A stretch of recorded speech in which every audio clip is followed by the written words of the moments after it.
میرے نبی پاک صلی اللہ تعالیٰ علیہ وسلم نے فرمایا قیامت کے دن اللہ تبارک و تعالیٰ فقراء سے فرمائے گا کہ اٹھو، جس نے تمہیں کھانا کھلایا تھا اس کا بازو پکڑ کے جنت میں لے جاؤ، جس نے تمہیں پانی پلایا تھا اس کا بازو تھام کے جنت میں لے جاؤ، جس نے تمہیں کپڑا پہنایا تھا اس کا بازو تھام کے جنت میں لے جاؤ۔ پھر وہ غریب لوگ، وہ فقراء اٹھیں گے، کسی کو اس لیے جنت میں لے جائیں گے کہ اس نے کھانا کھلایا تھا،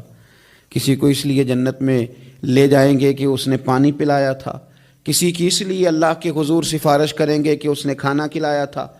بھوکوں کو کھانا کھلانا اتنا بڑا عمل ہے کہ نبی کریم صلی اللہ تعالیٰ علیہ وسلم ارشاد فرماتے ہیں کہ جو بھوکے کو کھانا کھلائے گا اللہ اسے جنت کے پھل کھلائے گا،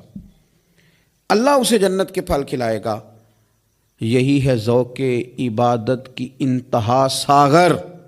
یہی ہے ذوق عبادت کی انتہا ساغر کہ غم حیات کے ماروں کا احترام کرو۔